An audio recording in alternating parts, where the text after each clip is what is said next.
Iwasan ninyo ang kasakiman. Ang tunay na yaman ay pusong marunong magpasalamat at magtiwala sa akin. Tandaan ninyo, mga anak, wala kayong dinalang anuman sa mundong ito, at wala rin kayong madadalang kahit ano pag-alis ninyo rito. Kaya kung may pagkain kayo at pananamit sa katawan, matutong kayong makontento. Iwasan ninyo ang kasakiman. Ang tunay na yaman ay pusong marunong magpasalamat at magtiwala sa akin. Tandaan ninyo, mga anak, wala kayong dinalang anuman sa mundong ito, at wala rin kayong madadalang kahit ano pag-alis ninyo rito. Kaya kung may pagkain kayo at pananamit sa katawan, matutong kayong makontento. Iwasan ninyo ang kasakiman. Ang tunay na yaman ay pusong marunong magpasalamat at magtiwala sa akin.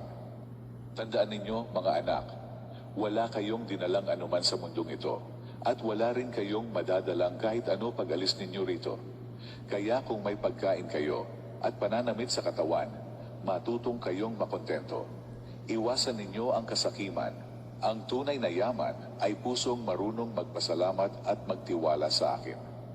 Tandaan ninyo, mga anak, wala kayong dinalang anuman sa mundong ito, at wala rin kayong madadalang kahit ano pag-alis ninyo rito. Kaya kung may pagkain kayo at pananamit sa katawan, matutong kayong makontento. Iwasan ninyo ang kasakiman. Ang tunay na yaman ay pusong marunong magpasalamat at magtiwala sa akin.